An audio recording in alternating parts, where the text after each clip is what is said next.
Chapter 29. The Gospel of Witches. There is not much known about them, to be honest. It was one of the biggest mystery in the world until now. No one where they came from, and despite their saying they were given by the Witch of Envy herself, in reality, there is no proof that supporting those statement. However, it was, without doubt, the book is something that people should never touch. Not after what happened to Marvolo family. It was happened around 200 years ago or so, yet people still remember it very clear as the tragedy has been told to the youngster of each generation. Marvolo family is used to be rival of Roswaal family in arcane art. The two families constantly debating and arguing about what should be learned or used to improve the state of Lugnica. The rivalry between the two could be said stalemate actually. In simple term, Marvolo's family have the quantity and Roswaal's family have the quality. There are only few that delve into the art of magic in Roswaal's family, but those who learned growth into a powerful magician and achieving many honor and award from the kingdom. Meanwhile, Marvolo's family have the number of magician under their command, and all of them while average, some even good, but they produce the number with fast. Giving who was actually led Roswaal's family Aaron not surprised. However, that rivalry come to an end when Marvolo's family decide to study the gospel of the witch cult. It was when one of the areas they watched was assaulted by the cultist, they managed to repel and kill the invader, securing the village that targeted. And they managed to get their hands on the gospel book. Abe IV Marvolo, the head of the Marvolo's family at that time, was known to be quite ambitious. He had achieved quite many things when he led his family, and he also very well known among the nobility and royalty at that time, and it thanks to the research and experience it wasn't secret to someone at his stature that the gospel known to capable to grant some kind of vision of the future. That was very perked his interest. And it becomes the downfall of Marvolo family. The details were not mentioned, but it is written that Abe IV becomes insane after researching that gospel and slaughtering his own family and people. The insanity was not visible or instant, the process was gradual and slow, 4 months. The more he learns about that book, the more obsessed and frustrated he become when he got nothing or managed to break some mystery. In the end, more than thousands people are dead. Seeing the horror that the book has brought, the royalty and nobility agreed to ban any attempt of researching the gospel and possession of it, a warning also given to other to not touch or attempt to read the gospel without supervision of wise people. And so the gospel become one of the most dangerous and mysterious objects in the world. But that was for this world. For Aaron, who comes from normal world where this place is simply a fiction, he knows a lot about them. Well, maybe not a lot since there's still so many mysteries about the gospel itself, but he know more than people in this world. He knew what gospel is in big picture, knew how they function, knew what their purpose, and knew how they work in some degree. Gospel is a book that shows future of what someone wants and how to achieve it. It's like a precog power, a prediction, quite strong one, but even so it's still only that, a prediction. The future is not simple things, it was fickle, it always changes, it was not always same no matter what. He learns that personally the hard way after all. That is why gospel book can be useless despite how it able to show someone the path they should take to achieve the future they wish for. It doesn't give you power over the future, merely an accurate prediction. And when things become different from what written in those gospel, it becomes useless, the page will become blank since the future that written in there will never happen. Why it's blank?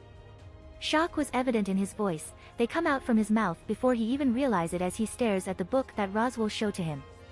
The clown-themed magician only smiled at him, he leaned back in his seat, I wonder why. He mused with mirthful voice. Aaron stared at the book that presented before him, his mind processing just what exactly happened for a few seconds before he draws his sword up again. Nice try. He said darkly, I almost bought it. Oh. Roswaal's eyebrow quirked, his heterochromatic eyes twinkling with amusement, you think I'm lying?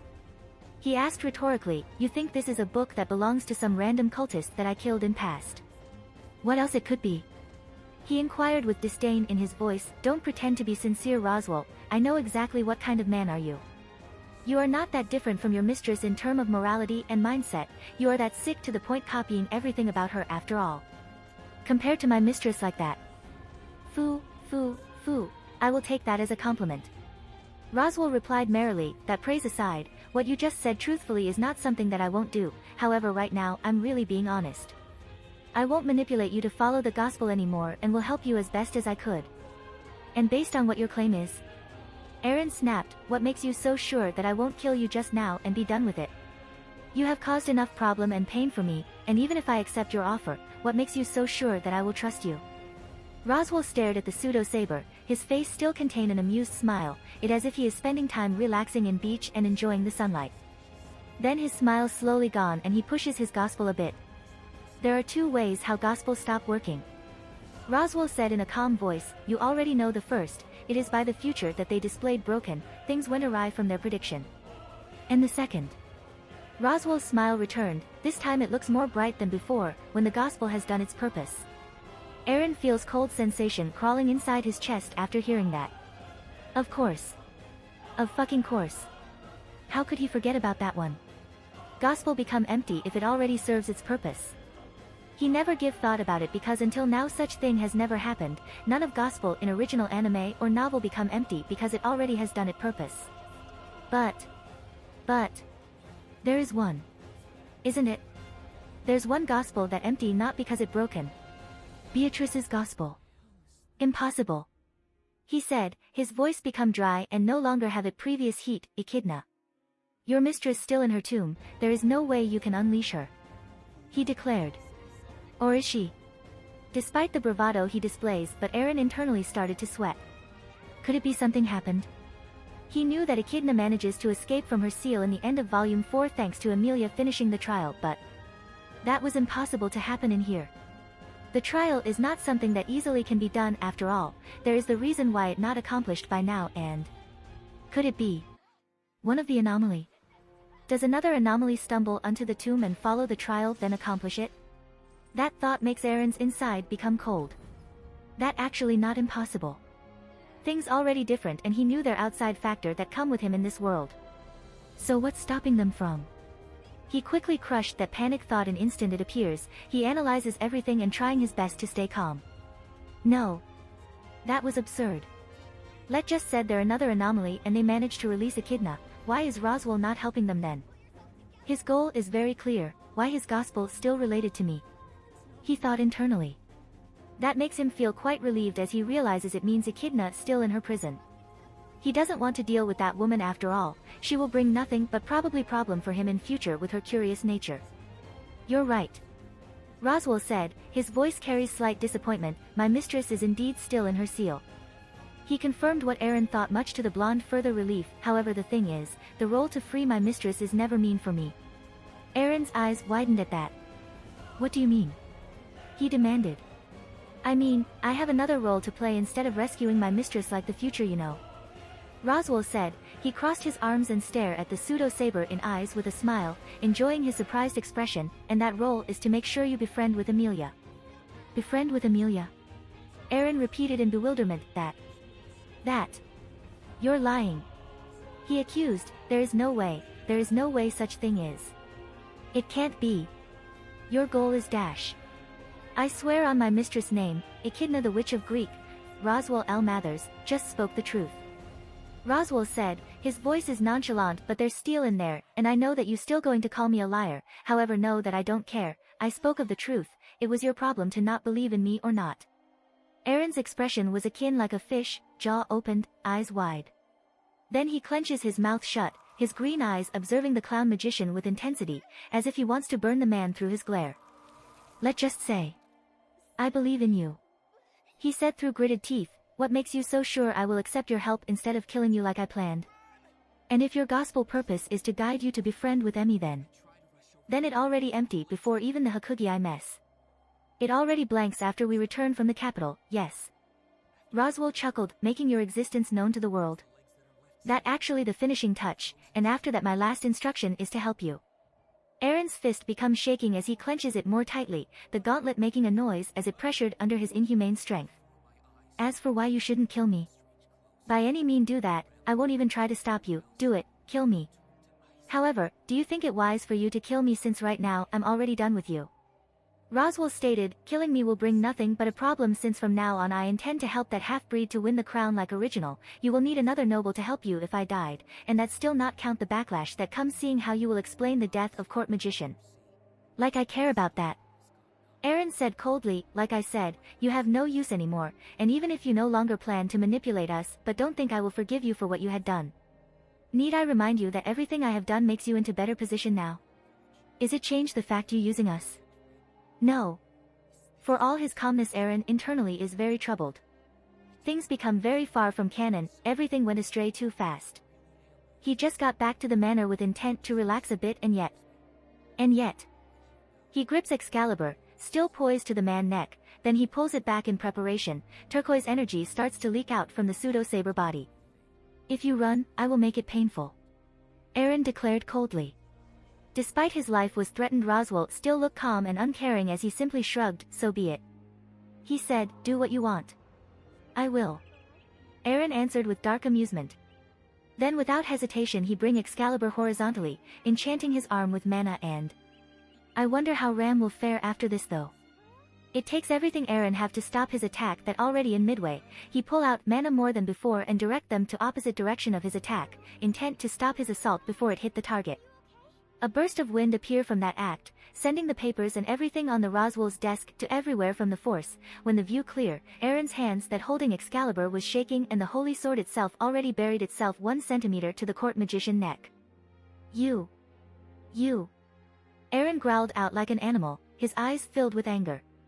It was thanks to his training in using mana bursts so far that he manages to stop himself, even so he is still very tempted to slice the man's head off. Ram. What do you? In response Roswaal only smirked, his hand wandering to his neck that wounded, he touches the injury without flinching and magic poured to it, the bleeding area started to glow before slowly dissipating as if they were never there. You're not stupid Eren, but your emotion still needs to be controlled, really. Roswaal chuckled, you are a good planner but your emotion often cloud your mind, do something about that and you will go far in future. After that statement Eren realizes what he means.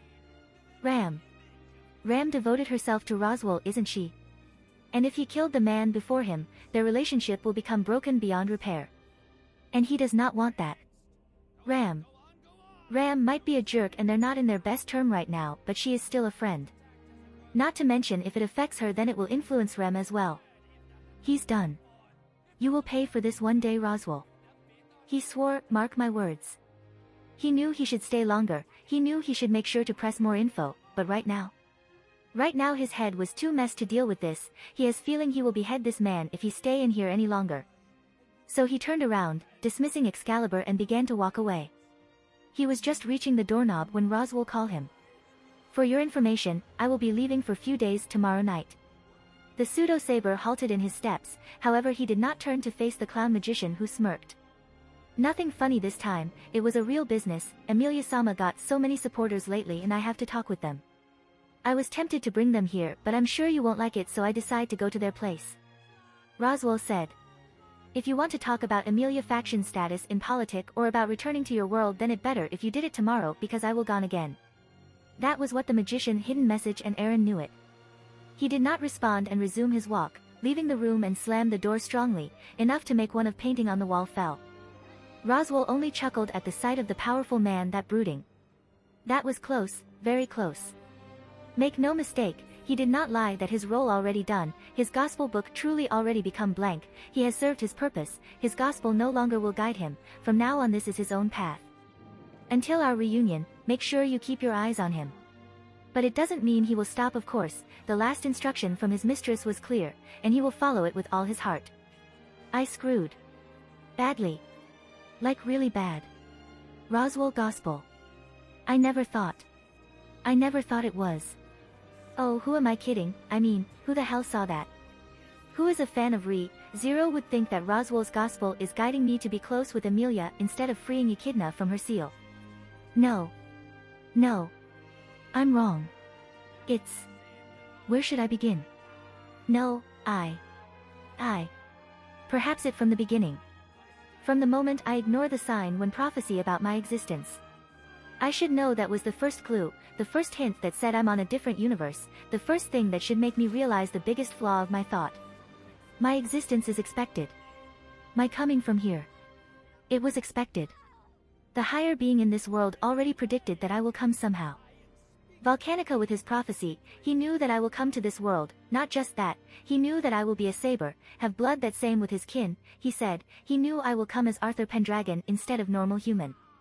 If that was not the big clue I don't know what else is, and what makes it very embarrassing for me is I don't even acknowledge that fact in first place.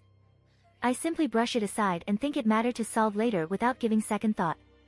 On my defense, at that time I was busy preparing against Betelgeuse and his men. Then comes the talk with Gaia. In reality, the conversation with her is the most confusing thing among the other. I can understand now why Roswaal's gospel instruct him to make me close to Amelia. Not fully really, but I can understand why he got that instruction. Echidna knew I will come. Just like Volcanica, she knew at least part of her canon counterpart future, and thus she must know some way to free herself. However, for some reason she needs me, so she makes sure I was watched by Roswaal, that what I managed to get from my chat with that bastard moment ago. And we return to my conversation with Gaia. What in name of gods happened 500 years ago? She said I had met Satella. How? How is that even possible? Where I met her? I clearly will remember if I meet someone like her. And not just in there, the way Gaia spoke. It really doesn't make any sense, it literally throwing off all crazy theory that Zero fans have.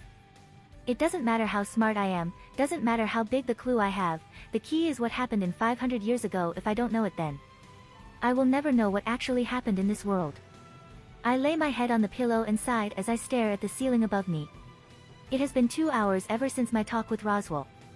After I finished with him I go to bath that Rem prepared. She notices there's something wrong when I go out from Roswaal's office, but I told her I need time alone for now and she gladly give me that immediately and then went to the bedroom.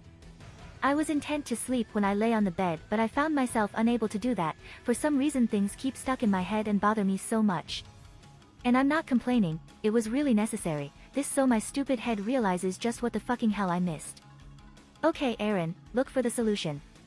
Only a few people who truly know what happened 500 years ago. If my guess is right, then it would be Pandora, Echidna, Volcanica, and Gaia herself. Those four is probably the only living being that knows what exactly happened from the beginning until now. Of course there's Roswaal, Beatrice, Puck and other people too, but they only know what happened 400 years ago. They probably only know about the witches and few things about Satella. They don't know what is the real twist in this world that makes it different from canon. But still, I know to learn about what happened in 500 years ago I need to learn what happened 400 years ago first, and I know 2 people that can give me info about what happened before Satella went insane. The thing is, how to approach them. Roswaal? I'm still wary of him. He might say he is sincere, want to help me from now on, but I sure as hell he still has hidden agenda. Asking help from him is not good choice seeing what kind of man he is, and that also not mention I'm very tempted to cut him into 2 when I see his face. Puck. Very uncertain, frankly it already more than a week and I still hasn't seen his face. Make no mistake, he still exists. I aware he chat with Amelia, she told me after all, but since I'm busy lately, I was unconscious and on Capital, remember, I don't get chance to talk with him, and he only can come out from morning to afternoon. Not to mention I doubt he remember much seeing he make pact, so he got his memory sealed. Beatrice? Well, it will be awkward. I mean, we both are not close. Seriously, among other, my relationship with Beatrice is the worst. While I dare to say that she thought of me as friend, but I don't think she will tell me about her past, mostly we only enjoying each other presence, we both are simply brooding buddy, not close at all. Making move to her right now will result in nothing and forcing things. No, I can't think like that, such way of thinking is what makes me into this mess right now. I'm too passive, too hesitant to make a move, too soft, and look what happened because of that. I can't keep act like this, I have to take risk. Tomorrow I will visit Beatrice and ask for an answer. My relationship with her probably would be damaged, but it will be worth it, it can be fixed with time, this information meanwhile cannot. With that plan formed in my mind I nodded to myself before pull my blanket and close my eyes, entering the dream world. At least that was what I thought. Sweet Woolgarm's yellow piss. I grumbled as I rolled in my bed and snuggled further to my pillow, trying to sleep. It was as good as trying to kill sun using a bucket of water as I found myself keep opening my eyes. Make no mistake, I'm exhausted and tired, but my mind for some reason as clear as summer day. I let out a sigh and raised from my bed, sitting while clutching my blanket. Of all time to get insomnia. Why it has to be now. Knowing try to go back to sleep will be useless, I decide to go take some drink. I reach for the table that located near on my bed and took the water. As I drink the beverage I notice my book that laying there innocently. Instantly I reminded one of the purposes I'm going home. I quickly glance at the nearest clock and notice it was quite late, right now possibly everyone already goes to their bed. I put my blanket away and took my book, flipping it to find particular page. # congratulations. You have survived through Arc 3. You managed to kill Betelgeuse without dying once and not end in there, but you also Iaksuka Rebea, Cthulhu himself. Or at least something that looks like him. Though you died once in the end because of your stupidity and foolishness, so it minus points in that regard, okay? Here the reward you waiting for. Stamp on the below using your blood to receive your gift, hashtag. For some reason it still annoys me to read this note, especially that Excalibur symbol. No, seriously, what the heck with that emoticon anyway? I let out a sigh and bring up my thumb. I summoned Excalibur and used it to nick my finger, drawing some blood. Then I dismissed the holy sword and pressed my bloodied thumb to the paper. Flash. A flash of light appeared like I expected, and I closed my eyes just in time so I'm not blinded by it like the first time. However, much to my confusion, unlike the first one, this light seems longer and brighter. I feel like closing my eyes in front of lamp directly. In about 10 seconds perhaps that I feel the light started to diminish. Slowly, I rubbed my closed eyes before opening them. And my jaw dropped an instant at the thing that lay before me. I know what this thing is. It made from metal with fabulous design, covered and garbed almost like an armor while having 2 wheels that bigger than the normal one. 2 small orbs located around it, head, making them looking like eyes, while in reality it is not. It takes everything I have to not squealing like a girl as I see what stood before me. You know Yamaha VMAX that Saber used? That is what in front of me now, but not normal one. It was the one that covered in Saber's platinum armor. Jesus Christ and sweet mother of Aleia. Look at this thing. Gods, I had seen it in anime, but to see it in reality and directly like this. Without realizing it, I already touched the motorcycle, rubbing the platinum armor that covering the vehicle, my eyes peering over the marvelous object before me. Gods, it was so smooth. So clean. Look at this. So well polished. I raise my legs and ride the motorcycle, and in that instant I knew how to ride this majestic steed, I knew how to ride this beautiful vehicle. My eyes peered to the key that latched to the keyhole of the motorcycle, and I feel my hands twitch to it. Fortunately, I able to snap out from my dazed and dreamy state as I realize turning motorcycle in this house at middle of night is clearly not a good idea. I'm trying to be discreet after all. So with heavy heart I get off from my vehicle, huffing my cheeks like a petulant child while doing that. Then I realize another thing. Oh fuck. How in name of kaleidoscope I'm going to hide this? I consider running around in a circle in panic as I realize I just summoned a motorcycle in my room. How in name of gods I'm going to explain this to everyone? My cell phone is one thing, but a motorcycle? Not to mention if I have it, why I never use it until now. This vehicle clearly can be very useful. God damn it. Should I hide this in the bathroom? Somewhere in the manor? Gay. No, that was a illogical and stupid move. This thing is too big to not be seen. And the book. I quickly walk back to my bed and pick the book. Flipping it open, I search for the page that gives me reward. Hashtag congratulations, you just got Yamaha VMAX. A motorcycle that used belonged to Arturia Pendragon. And not end in there, this one is magically modified. It already on upgraded state, you can combine it with your armor and see what surprise you will get. And to make it easier to use, it also can be banished and summoned like how Rider class servant calls their steed. Its power source is mana, of course, its speed's limit also able to reach or even surpass the speed of sound, giving enough time. Of course, to reach that level it will cost very big of mana, and using this machine itself already quite a lot, so for others' sake don't let them use it. Hashtag. Thanks, Tepe and Nasu. I breathed out in relief as I finish reading the instruction.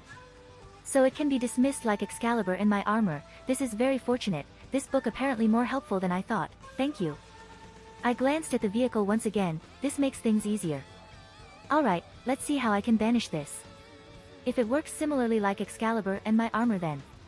I close my eyes and then extend my sense. I leak mana out from my whole body, trying to stretch to my surrounding. To explain a thing, sensing is. In a way, is a bit hard to describe. When I focus like this I feels like there's sensation around me, ranging from cold to hot, and if I focus enough, it makes me able to make myself seems like standing in front of them directly. Just like what I did now. I let my mana coating the whole motorcycle. For a second I was surprised to feel it seems responded to my energy, it seems accepting my mana. I brush that particular sensation aside and keep focusing. I imagine the lake that I always thought when I pull and call Excalibur or my armor. This time I imagine it larger and then I let the lake engulf the motorcycle. I feel the vehicle sink into the water and carried by the wave. I reopen my eyes and find the motorcycle no longer stand before me. Yes. I pump my fist to my chest, feeling satisfied it worked. I then closed my eyes again and started to dig to my mind. I search for that particular lake, I look for the motorcycle and I found, I can call it, just like what I did to Excalibur or my armor, I can feel it will answer my call if I did so. Smiling in satisfaction, I take few steps back before slumped in my bed. Woo, that was quite something, even if I didn't do anything much, but the tension leave me slightly exhausted to be honest. Now I feel I can sleep. Unfortunately, I can't sleep, not yet at least. Hashtag by destroying Prelatize spellbook, artifact of the servant of magecraft you managed to gain it power. Congratulations. Do you want to install caster class card? What heroic spirit you might get? That would be a surprise of course. Please noted that you can't change back to your original class for 1 day when you install it for the first time. And after that, there will be delay for about 1 hour before you can change between class hashtag. I stare at the caster class card that plastered on the page. The first installation I won't be able to change back to Saber for 24 hours, I will stay as caster as it installed inside me, then afterward I could change back. The next time I want to change from caster to Saber or the opposite, there will be delay about 1 hour. It only 4 hours before morning. 5 hours-6 at best, before Rem come to wake me. Might as well get it done. I pluck out the card and observe it while sitting in bed, staring at the hooded figure that displayed. Now. How to active this? Caster class card, install. I said uncertainly. That apparently the correct words as the card began to shine brightly, so much to the point it feels like blinding me permanently. The last thing I thought before the light engulfed me fully is I should expect this and the next time I have to close my eyes before accepting what this damn book give to me. It has only one purpose, it only live for one goal, anything else does not matter, be it in spiritual or physical, it does not matter for it purpose is only one and only one. It doesn't care about joy, for what is a joy if one doesn't have time to enjoy it? It doesn't feel any fear, for what is need to fear if one already knew how it would end? It doesn't care about joy, it doesn't care about fear, it doesn't care about anything. Nothing is matter after all. For it live only for one purpose. And that is to become miracle. Rem was not having good days to be honest. Ever since she got back to the manor with Lady Amelia, things actually not looking good in the estate. Make no mistake, her relationship with Lady Amelia is fine, as matter of fact, Rem sure she got closer to the half-elf in a certain way. Lady Amelia becomes braver, dare to make decision or act and also more serious in her study. Despite she missed Aaron, obviously, Rem, herself also missed him, but she stays strong and focused on her duty. She really has grown so much from the girl that arrives in manor for the first time and working as maid. But it ended only in there. While Lady Amelia seems to become brighter and determined, the same thing can't be said about her sister. She doesn't know what happened, but when she arrived back, she notices her sister seems become more burdened. She seems in very deep stress and looks lost. True, she becomes brightened when seeing her, but she... Then there's another matter with Lord Roswaal as well. Lately Rem's opinion about her lord started to wane. She still thinks highly of him of course, Roswaal has taken her and her sister to his house and take care of them after all, so she will be in his debt and gratitude forever. What she means is Lord Roswaal behavior recently seems become more amiss and questionable. Under normal circumstance Rem would never think of something like this. Roswaal is her lord after all, he has done so much for her and her sister, and Rem could careless what people think about him.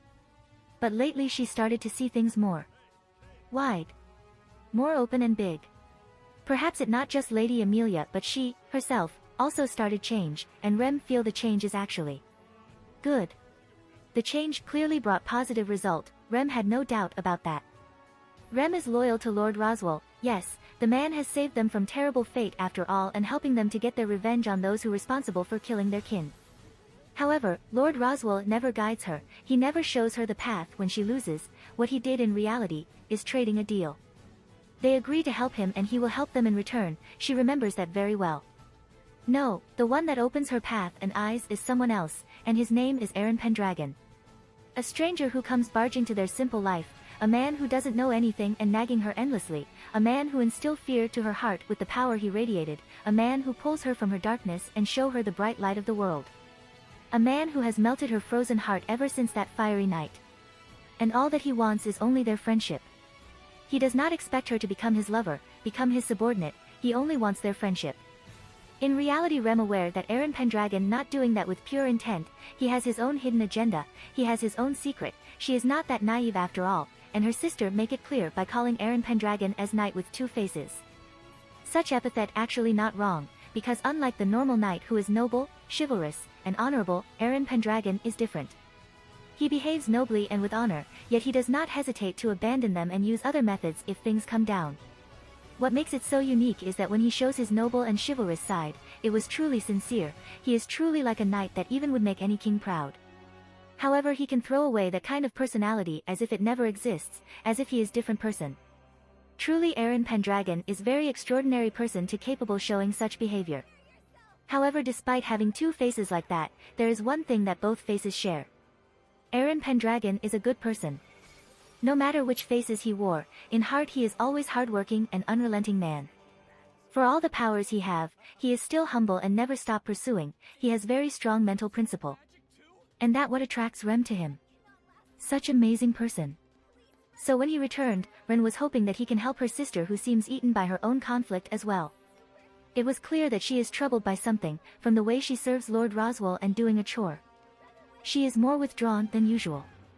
But such thing did not happen, Rem can tell when he goes out from Lord Roswaal's office. Aaron did not look happy at all, instead he seems very troubled by something. Rem knew and believed that in the end, Aaron will able to solve it, just like how he faced many problems that thrown at him, but she can't help to feel slight worry. If Aaron behaves like that after talking with Lord Roswaal, then the problem would be Lord Roswaal himself. She concludes that because from observing how her sister behaves around Lord Roswaal, where she usually enthusiasm and have a fire in her eyes, now she seems to become dull.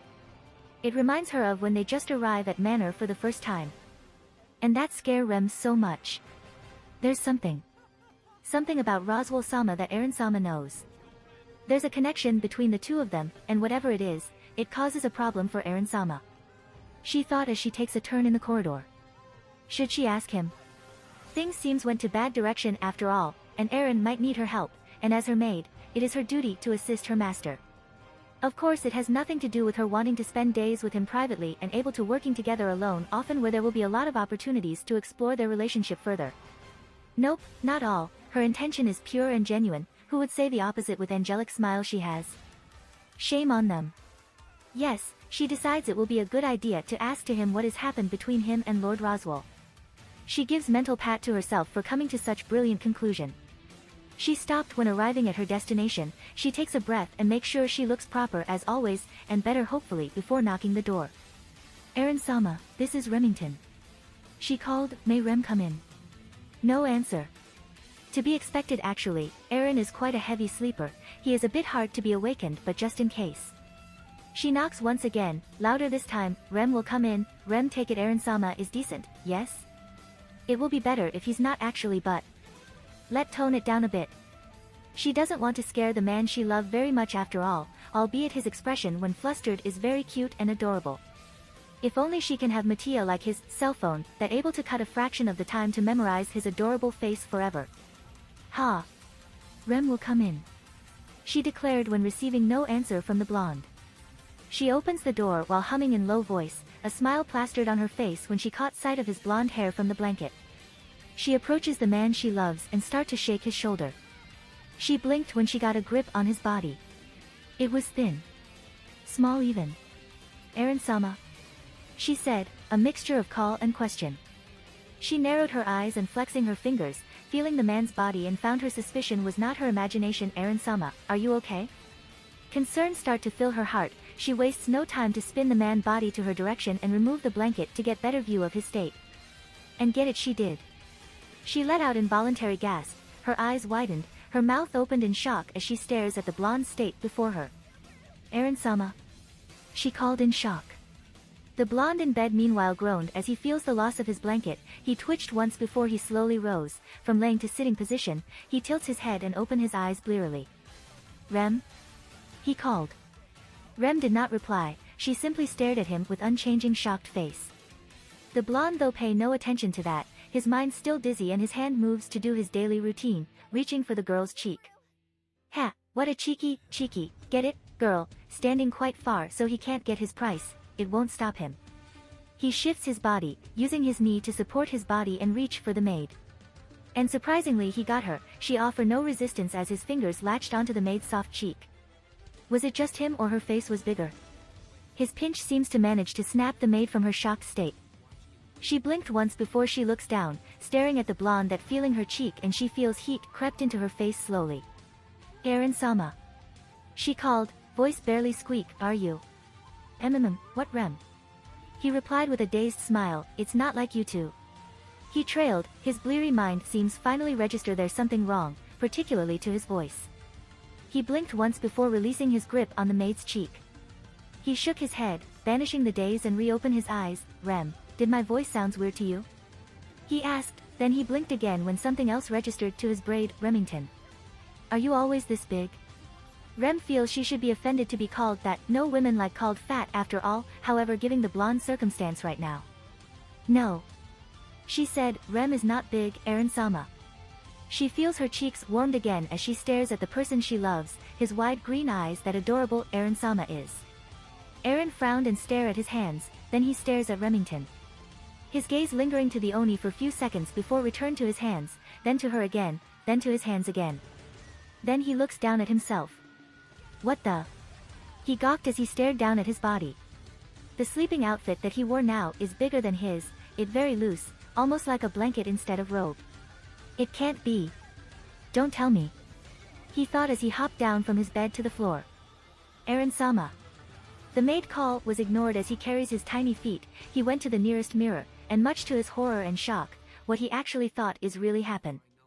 The one that stares back at him in mirror is not handsome man with regal appearance and figure that would make any men or women entranced in awe, instead it was a boy, no older than 12 years old at best with skin that pales almost like albino, wide green eyes that look adorable and blonde hair with single strand that stands out. Zelrich kaleidoscope rotting ball. What the fuck? Strings of curses echoed in Roswaal's estate, making birds and nearby animal scurried away from the place. Meanwhile, Rem staring at the boy with dazed face, red cheeks, and strange smile. Rem think Rem just saw a new wonderful world. She thought with dreamy expression. Elsa let out a hum as she stares at the place of the person she looking for. It was dirty. It was dingy. It was a place that seems not fitting to be used as living place. It was a bit hard to believe that someone with such reputation live in here. Nonetheless her informant, a man who have lovely guts, has told her about this place, and this is the 6th that she manages to find, and all of them before was also looking similar like this, albeit they are seems in better condition. She stares at the old door, the wood look going to fall any time, briefly, she thought would it be broken if she knocks it. She banished that thought, it was irrelevant, she decides to act and did what think moment ago, knocking the door. She stopped before her fist reached the door and smiled. My, is that how you treat a lady? She asked in melodic tone. You've been a nuisance for me in last 2 weeks. A gruff voice replied from behind her, looking for me so blatantly. I'm so tempted to kill you straight for doing that, tell me oh Bowel Hunter, why should I not kill you now? Elsa smirked, despite the situation she seems not bothered at all, well, truthfully I don't know how to call you out. There are many that said your existence itself is only a rumor you see, and I'm in a bit hurry so. She can tell the man behind her sneered in response, so you start murdering people while slipping paper inside their butchered bowel that you looking for me? What a way to make first impression. One must enjoy the job they have if they want to keep happy. Elsa replied simply with sing-song tone. Some that you killed is one of my network, replaceable he is, but he still had his uses, and you took him from me. Tell me why I shouldn't cut your neck now. Someone else already did once, yet I'm still here. Oh trust me. The man lets out a small hiss, his voice is vindictive as he moves his sword closer to her neck, you won't return from this one. Elsa briefly looking down to the steel that threatened to cut her neck, while the color itself is odd for a blade but it is not what caught her attention, her eyes narrowed and she observes the weapon further. That was a very unique sword. She stated, where you get it? Is it matter? No, not really, I'm just curious. She chuckled, I want to hire you. She stated, straight to the point. Hire me? He asked, for what? Nothing much, assassination and things like that, or at least buy me enough time to snatch my target. You're assassin Bowel Hunter, such things are not supposed to be hard with your skills, trust me, your reputation is not so secret like mine after all. True, but my target is apparently too large, and it also comes from me personally. Elsa responded, and I don't want to ask my colleague, many of them have their own flaw. She moves her hand down, reaching for her pocket, she pulls out something, a folded paper and extend her hand to behind. The man took it wordlessly, his blade remains close to her neck and unwavering. His guard remains steady as he unfolds the paper and see the content. A drawing of beautiful girl with long hair, what caught his attention though is the pointed ears that stuck out from her hair. She is royal candidate of king for Lugnica, currently she has what I want. Elsa explained. And you want me to kill her? No, well, not really. What you want to do with her is up to you, the thing I chased is her bodyguard. Bodyguard? The man voiced despite stoic there's still hint of bewilderment in there, you want her bodyguard? You must be heard it, there rumor about it already spreading after all. A son of dragon that founded the kingdom Lugnica. Elsa said with a small smirk, I want him to be mine. And why you can't do it then? If it was bodyguard. That girl is no weakling, she has contract with Spirit, a powerful one, I will not be able to defeat her by myself, and her bodyguard also strong, unrefined and rough, but if he manages to land a clean hit to me once, she will die. There is no mistaking that, she will die if that sword manages to cleave her into two, her regeneration will do nothing. The fact that her arm that until now still have scar and feeling hot sometimes is proof that the sword he uses is weapon on another level. Distraction. That was what you want. You want me to isolate one of them while you taking care of the other? Yes. Why me? I heard until now you never fail in a job, and I don't want to take a risk so. You don't want to hire other because you are too greedy and want the blood of that man only for yourself, right? Elsa's lips twitched upward, curled to smirk that revealing her fang, for a moment her eyes flashed to crimson before return to the original color. You knew. I'm no stranger to your kin, vampire. He replied with jeer, I should expect no less from a creature like you. Will we have a problem then? Elsa asked, her fingers twitched once, a sign of warning and preparation. No, we will not. Then the sword lowered, and for the first time since their conversation, Elsa can feel the man behind her no longer show any sign of hostility to her. She spins and faced the man, her recent ally who glanced at the picture she gave to him. Who, you're not that bad looking. She commented in silky voice. I'm flattered. He replied in a voice that opposes his words. He folds the paper and returns it to her, I will help you, let's go, I know a place where we can discuss this further. He ordered as he tilting his head and turned around then began to walk. We won't have chat in there? She asked, gesturing to the old house while start to follow him. That's not where I live. I see, just I expected. She chuckled, then may I know your name? Or would you prefer to be called by what people call you? Just call me like what other called me. Very well then, Executor. A simple title, yet, it carries heavy meaning, and Elsa truly believed that word is very fitting to the man that currently led her. After all, he is killer at heart. End chapter. Make number 4, to achieve a miracle. Part 2. Hashtag too long for my taste, sorry can't be helped, my hand just can't stop typing when I write battle scene XD hashtag. Checkmate. Shirou let out a ragged breath as he tries his best to suck air that moment ago got kicked out from his chest. His fist clenched, he glared up at the man clad in blue tight armor and carrying long crimson spear that stands before him with defiant look. That last move was a pretty surprising boy. Lancer stated as he recalls how the boy struck him, he then lowers his spear a bit and put on a thoughtful face, though I don't understand. You think fast on your feet but you are hopeless at magecraft. You still seem to have a knack for it.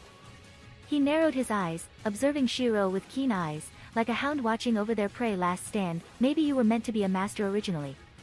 He then shrugged before readying his spear again, well, even if you were meant to but this is the end for you. He finished as he prepared to strike Shirou down. Shirou glared at the spearman with anger on his face.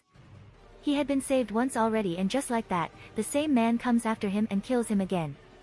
The sheer unfairness of dying twice in one day in the exact same manner is infuriating. After everything he had managed to live through, after everything he had endured to approach the ideal of a hero of justice, he was going to die like he was nothing more than an insect. Screw this. Shirou muttered as he struggled and moved his body in sit motion, glaring at Lancer. He moved his hand to his chest where Lancer stabbed him before. My life was spared. My life was saved, so I'm not going to die that easily. He yelled. Unknown to him, the old magic circle behind him slowly began to glow due to his will to live. I have to live and fulfill my obligations and I can't do that if I'm dead. Shirou murmured with a bitter voice as he recalls what happened 10 years ago, the horror that scarred his very soul. Then he clenched his fist and slowly the blood on his hand turned into a symbol. I'm not gonna be killed, in a place like this. He glared at Lancer who moved his spear to stab Shirou, for no good reason, by a guy like you who kills people like it's nothing. He roared strongly. At that moment Avalon inside Shirou's body starts to work. His magic circuits glowing in power and the ritual responded to his will to survive. The sheath called its sword. The sword of promised victory. It comes to answer the sheath that calling for them. A powerful and fast swing come out, just in time to repel the lightning pierce that about to end the boy life. Following it was burst of wind that almost like a typhoon itself. Shower of sparks elicited from the clash of the weapons. The spearman's eyes widened, not prepared for sudden assault at that level of strength. He is just in time able to maneuver his feet and decreasing the impact. Instead of sending him to fly completely, he merely got pushed while his legs digging the ground roughly. Shirou looked up, intent to see the person that responsible for saving him, and when his eyes found them one thing crossed his mind an instant. Beautiful. There is no other word that is not fit the woman before him. She is beautiful, so beautiful, even Rin Tosaka who is known to be like idol in school is nothing compared to this woman. If she is some kind of goddess, Shirou will even believe it. Garbed in golden armor that decorated with red fur, long silver hair that waving soothingly like a water in sea from burst of wind moment ago, pair of beautiful violet orbs that seems glowing in the dim room that only illuminated by moonlight through the window. So you're the one. Her voice is soft, melodic, angelic, just like her appearance. It enough to snap Shirou from his dazed state. The awe left his mind as he. You seems confused. She said, her face curled into concern and she frowned. Same can be said to me, I. She put thoughtful expression, it's same for me. There are many things suddenly come to my head. Then she shook her head and her gaze turned to sharp, her lips pushed into a thin line, making Shirou taken back that such beautiful woman capable to show that kind of face, a face that belongs to warrior, but it doesn't matter for now, we have another thing to take care of. She tilted her head to the door, to where the spearman moment ago got pushed away. Rem, take care of him, I will greet our guest. Yes, Emilia-sama. A new voice reached Shirou's ears and he blinked before he gazed to where it comes from behind the swordswoman, and his eyes widened slightly at the other person appearance. She is maid. That was what crossed to his mind when he saw the beautiful, not as beautiful as the silver-haired woman but still good-looking nonetheless, a woman that stood behind the armored woman. Her blue hair that long with bang frame over her right eye, wearing maid outfit and have her hands crossed over to the front, a posture of serving someone. It's Satella, there's another person with us right now. Emilia, or Satella, corrected an instant. On second thought, you should call me Saber from now on. Rem the maid blinked once. Saber, that is a better title, yes.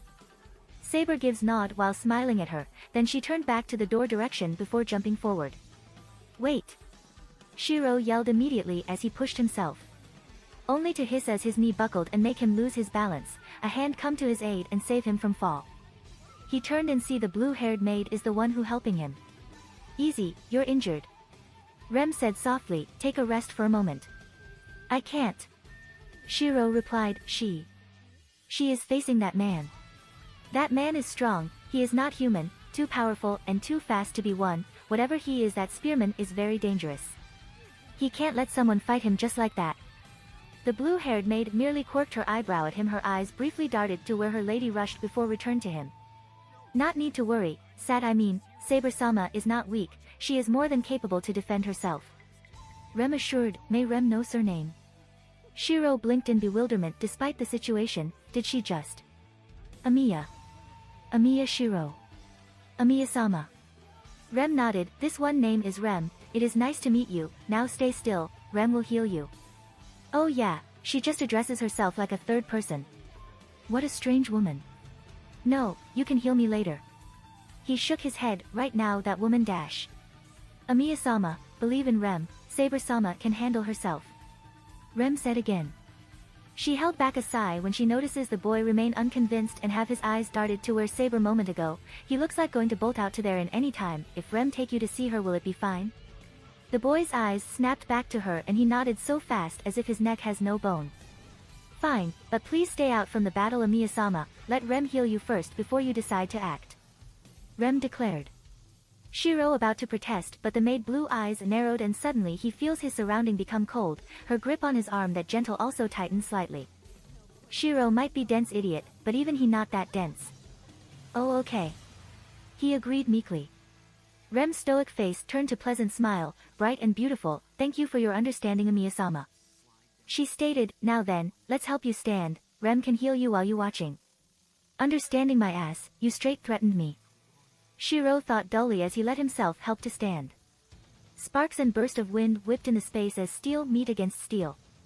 Crimson blood spear meet against the invisible weapon. Both weapons swung more than 20 times in less than 2 seconds. Each time they meet each other small kinetic wave created and shook their surrounding. This woman.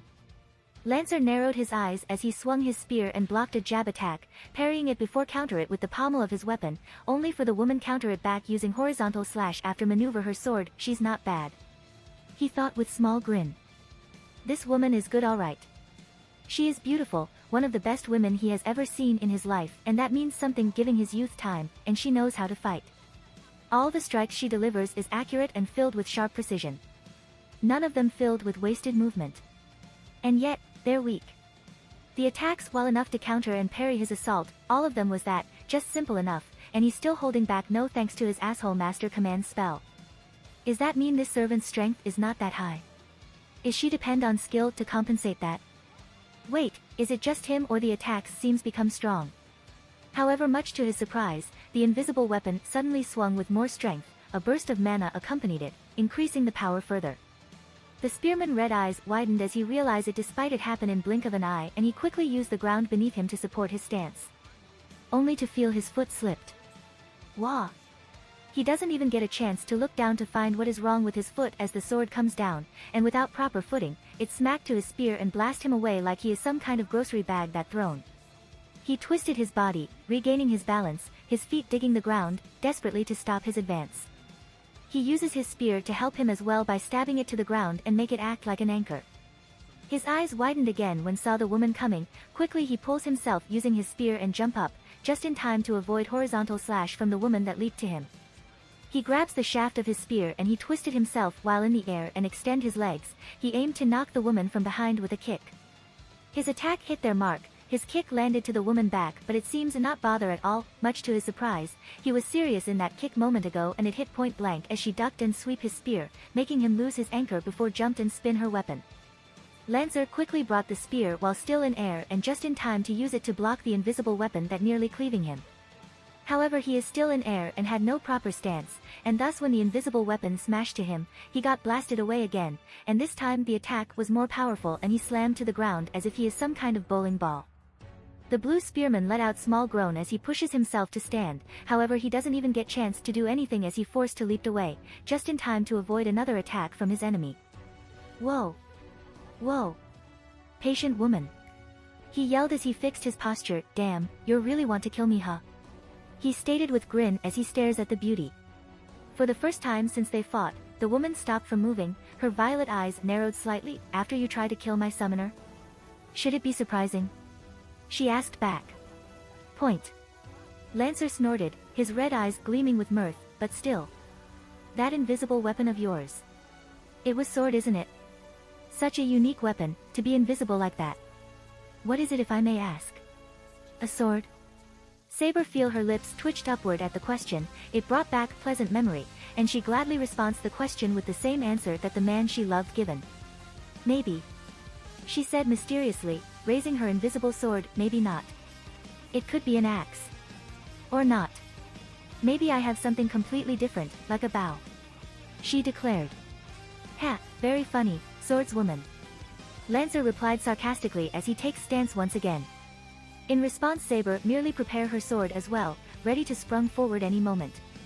Before we continue, since this is our first meeting, would you be interested in calling it a draw? Saber blinked once, not expecting such peaceful offer, and why is that, Lancer? She asked, surely you're not scared to a simple woman like me. Simple, she said, she was like dogs chasing bone moment ago.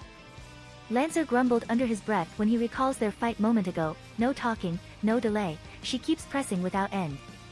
What a scary woman, my master right now only order me to observe, not engaged fully, and I already observe enough. If it was at another time, Saber will not let the spearman flee, she will pursue him and end the battle. However, right now her head is not in right condition. There are many things she should think with new information that literally just crammed into her head. Very well, we shall call it draw tonight. Saber agreed with a soft voice, her stance relaxed slightly. Go Lancer. It's Lancer turn to blink, not expecting his offer to be accepted. He gives her grin and wink. Sure, thank you milady, you're really my type of woman. We will have fun on next date. He immediately jumped back after saying that and enter astral state, become invisible to the world. Saber merely stared at where the spearman moment ago, then she shook her head and lowered her sword. She glanced down while raising one hand, flexing her fingers as if testing their existence. My body. Is it just me or? She feels strange. Her body. It was not as strong as it's supposed to be. Saber perfectly aware that she is not strong like Eren, she is stronger, faster and more durable than most people, but she never surpassed Eren in raw power. She still remembers what Pandora said to her. You will never be able to match Jormungandr, that was impossible. No matter how skillful and master you are, you will die against him. It does not matter of technique or weapon, if it was that what needed is then that man won't fall against him, he is pretty skillful after all. I doubt even the first and the last sword saint can beat him, but he falls against that beast, didn't he? No, what truly matters is the strength. Jormungandr can easily bring down building with a single punch and run faster than sound. What possibly skill can do in face of overwhelming power? Nothing other than delaying the inevitable. That was absolutely right, in face of power that's so overwhelming, what can skills do? The answer is nothing. Jormungandr power was too enormous to the point skills and technique become not matter to him. Truthfully, if it wasn't for the armor she currently wore, she would be dead when Jormungandr struck her for the first time in their last battle. And because of that, Pandora offers to alter her body, an experiment. Listen, you're special, only you who can possibly go through this, because technically you're already dead, and thus your body will be malleable to be shaped. This won't give you extra strength, but it will make your body adaptable. A body that will able to handle pressure of mana, a body that pressured by energy easily, a body that can be strengthened with magic almost without limit. That is the secret why she can trade equal blows against Jormungandr despite his monstrous strength, and even capable to carve injury in that monster when he transforms into his real form. The experiment not without cost of course, she cannot any longer talk or make contract and talk with spirit, her body has been twisted after all, the spirits no longer accept contract with her who has become anomaly as well. And if her body not as strong as it's supposed to be then? The mana around here. It's dry. And dying. This world is dying as well. Just like hers. She clenches her fist, making the gauntlet she wore groan as she absorbs the mana from her surrounding further. It will take a while before I can become strong enough, hopefully things won't go bad too soon. She thought as she observing her strength. See Amiya-sama. Saber-sama will be fine. Yeah, I can see that. Saber turned, she saw her summoner and friend approaching her, Remington. She greeted, how our summoner injury? Rem has healed him completely. Rem said, his name is Amiya Shirou-sama. Please just call me Amiya. Shirou said, he seems exasperated anyway, Saber right? He asked, just. What is going on? Who are you two? And how did you? Well. Saber also truthfully confused. Her mind itself also a mess. Holy Grail War, and there's 7 participants with 7 strong people just like Eren, that was all she knows right now. And their goal is. She tensed when she feels another presence approaching, judging from the way Rem also stiffened, the Oni also sense it. Saber-sama, there is something approaching. Rem warned the half-elf, they smell of iron and steel. She said in dark voice. Saber quickly moved forward and her sword raised, Amiya-san stay here, Rem prepare support. She declared. What? Yes. Without wasting any time Saber jump away, she immediately covered the 10 meters distance and even reach over the fence, her eyes instantly found 2 people, a girl with black hair that styled into twin tail, and man clad in red coat with white hair. Rin. Their servant. Invisible blade went down with a powerful force, but it is not the girl the sword after, it was the man. The servant of Bao had his eyes widened at the attack, not expecting him to be targeted despite he already prepared his sword. He raised his weapon to block it only for the attack to be stronger than he anticipated as he not ready, the sword slammed to Kansho and it's strong enough to force Archer's hand down, making the invisible blade grazing his chest. Gug! Archer! Rin screamed as she saw her servant injured and staggered back. Saber clicked her teeth in distaste as she landed on ground. She immediately fell into stance and about to continue when she notices there's something amiss, making her paused. Servant of Bao. She called, invisible sword pointed at them, for what purpose you come here?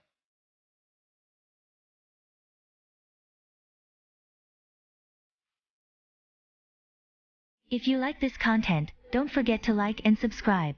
See you later, bye bye.